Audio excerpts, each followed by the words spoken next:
as being the most egregious of it, but there are multiple teams that are trading for players and immediately saying that they're injured and keeping them out for long periods of time. It's not just Utah's team started you talk about how he was trying to This is not just paper to sit a bunch of guys. This is literally in-game making maneuvers to tank, which is different than what we've seen in the past. So what did you make of the commissioner's This is a serious issue. The NBA has a tanking problem. The 2026 NBA draft is slated to be one of the most talented we've seen in years. Ignoring that we hear that every other year, there is a lot of talent here, and some very good prospects at the top that many scouts have suggested are NBA ready right now. Naturally, this has led to teams using any alternate means to increase their odds at getting such prospects. Don't get me salivating and fantasizing about things. Close game in the fourth? Bench all our starters. Those 2 new all-star players we just traded for? Nah man, they can sit the whole season. That great big we just got Mathurin sent away for? May or may not get any playing time. Wait a minute, is that the Knicks? Hold up, boys, go grab your baseball bats. Now, pretty much every lottery team right now is below 500. The only ones that aren't are the Spurs, who own the Hawks pick, courtesy of the DeJounte Murray trade, and the Thunder, who own the Clippers pick. Currently, Kawhi Leonard is playing possibly the best basketball of his career as he works to save the universe from OKC, and assuming he's successful, the top-end prospects are likely to go into the hands of some tanking teams. And teams abusing this has fans and the NBA itself upset. But what makes tanking so bad? First and foremost, it's uncompetitive. When a bad team plays another bad team, there is some excitement that starts to emerge in the game because all of a sudden, these teams that normally get slapped around actually have a chance of securing a win because they're facing another team in their league. But the Wizards decided they didn't want to show up today and risk compromising their lower spot in the standings and decided they were going to rest their starters in exchange for some G Leaguers. Or even more blatantly, they played their entire starters for 3/4 of the game and then decided, nah, we ain't trying to win today, and sat them for the fourth in the middle of a close game. Another major issue has similar consequences to load management, being it sacrifices the entertainment of the fans. I mean, seriously, Alex Sarr is someone's favorite player. I'm at least 50% sure. These players on bad, tanking teams may not be the cream of the crop in terms of talent, but some fans love them. So imagine, you are a fan and you spend your money and time to go watch a game, and then you get there and you find out 1/4 of the team is in the locker room eating meatballs and another quarter is on the bench in trench coats. The other half that's actually playing is a bunch of bench players and G Leaguers. Gee, that sure creates an environment that gets the fans to come back. Unhappy fans also reflect poorly on the league itself, and so it makes sense for the league to want to fix tanking for the sake of its own image. And thirdly, these players are competitors. Some are just there for a paycheck, but most want to win. They don't like sitting on a team that is constantly losing for a potentially good draft pick and hate the kind of culture that it creates. And speaking of potential, there is a chance you could be like the 2023-24 Detroit Pistons. You win just 14 games, not just the worst record in the league, but the worst record in your franchise's history. You set an NBA record for the most losses in a row, and after all that, you get the 5th overall pick in the draft as you watch some play-in team moonwalk to the number 1 overall pick despite only having a 3% chance of getting it.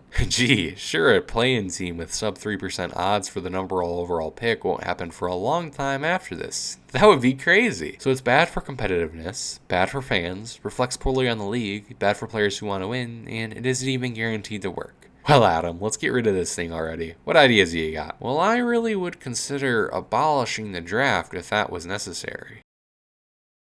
Why on earth would you think that is a reasonable solution? Let's think about this rationally, Adam. My first question to you is simple. Who the heck wants to play in Salt Lake City? Outside of a potential Mormon, shut up AI. Who wants to live here? Who wants to live in Milwaukee? I mean, right now the weather is actually beautiful, but still, who wants to come here? How many American prospects want to move to a new country? One where they are going to be dying of frostbite half the year. Abolishing the draft just completely screws over certain organizations because of climate or size. If you are a major basketball prospect that is not only concerned with playing basketball, but his personal life and future business ventures, are you likely to pick Memphis or Chicago? Yeah, but the best teams have the least cap space, so it evens out.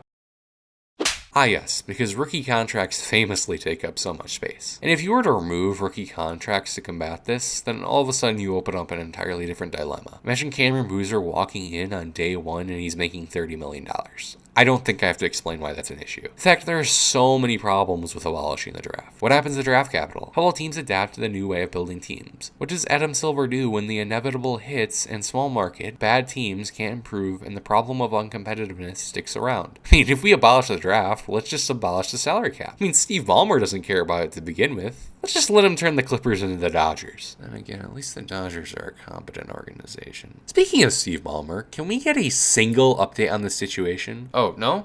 Okay, well, I guess I'll just go screw myself then. I thought we were supposed to hear something after the All-Star break, and the only thing I've heard is that the Clippers were allegedly making things nice for Kawhi as far back as 2017. Seems like that should be just as concerning as tanking, but what do I know? The truth is that the NBA cares so much about tanking right now because it interferes with gambling, which, I don't know if you noticed or anything, is everywhere. I mean, did the NBA not fail to properly investigate several players for gambling? At best, it was gross negligence. At worst, it was an attempt to sweep something under the rug. We literally have an official in the league today that is hated by players and fans alike and that had strong connections with a convicted felon. For all the controversial playoff series that took place in the early to mid 2000s, shockingly David Stern wasn't perfect either, by the way, and only one official was ever actually punished for supposed rigging of games. Now to preface, I'm not judging people for betting responsibly with their own money. It's something that I don't engage with, but I'm not going to tell a grown man or woman how to spend their own money. What I am going to judge is the fact that it's thrown down my throat every single time I want to watch a game. In fact, if I want to watch anything sports related, there's a decent chance I'll see a gambling ad. And good on those creators. Get your money.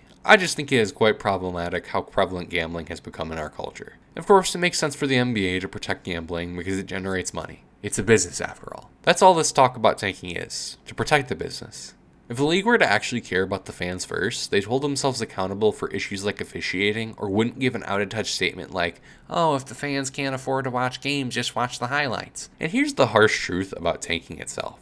You can't fix it. Or rather, you can't fix it without jeopardizing the entire structure of the league. Everything that is built would have to be totally uprooted or changed at a fundamental level to get rid of tanking. And spoiler alert, that doesn't solve problems. Whatever new system that would be implemented is just going to create an entirely new problem for the league to deal with. In the old days, it was sort of an understanding among partners in terms of behavior. In the 1983-84 season, the Houston Rockets started 20-26. Management thought the season was lost and said, screw it, Bobby Skinlips, you're up, playing lesser players more minutes and finishing 29-53. Maybe I'm misinterpreting what Adam Silver is saying here, but to me, that looks like pretty blatant tanking. Oh, what about San Antonio? After David Robinson suffered his second major injury of the season, the team shut him down and agreed to plummet for a shot at the top pick that led to the franchise cornerstone for the next 2 decades. And of course, who can forget about the process, which began in 2013? That is 3 cases of blatant tanking that happened in the past, all of which that took place during David Stern's time as commissioner. And I can't prove it, but you can't convince me that organizations were motivated to try a little less when they had chances to get guys like these. The NBA is a competition. Less than that, actually. A competition without ethics. When teams have a chance at getting an edge over their opponent, they will do what it takes to get that edge. Yeah, man, I think it'd be so cool to be a Buck for life. I love the franchise. I love the city.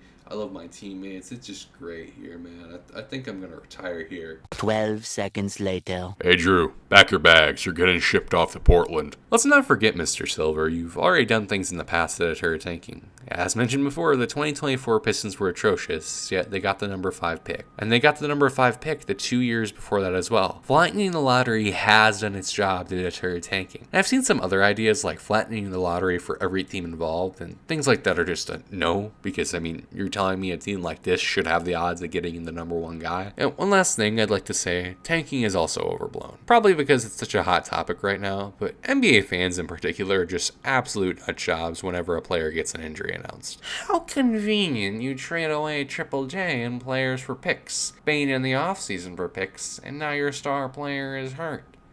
Tanking is getting out of hand, shaking my head. Yeah, sure, it is convenient that Ja all of a sudden got hurt right now. It's not like he's been out with that injury since late January or anything. I saw someone say it's strange that so many surgeries are season-ending right now after Sabonis and LaVine were both ruled out. Yeah, sure it's strange that surgery, less than 2 months before the season ends, takes so many players out. Can't believe that happens. They're obviously trying to tank. Now, the last one actually did annoy me, because it is a serious injury. PVNS? What a fake injury. Can't believe they were making stuff up to tank. PVNS is an aggressive tumor that can destroy bone, attack the joints, and cause arthritis. It isn't cancerous, but has a high chance of reoccurring. This is a serious injury that could affect the rest of Jaren Jackson's career, and apparently, it's made up for the sake of Utah tanking. And before I close, I do want to say, I agree that tanking is bad for the fans. I just don't think that it's the NBA's primary concern, and I don't think we should be brainwashed by a corporation gotten into believing so. I also don't think there's an adequate fix that doesn't rock the league entirely. But fans getting to miss out on seeing their favorite players play is something that I will always feel sympathy for, and I will always believe that whatever causes that is bad. The unfortunate thing is that, like many things in life, we aren't going to be able to find a perfect solution. Thank you all for watching, and if you enjoyed, please consider leaving a like, commenting, and subscribing, and also checking out this last video where I cover every major event that happened at All-Star Weekend. Have a great day, everybody.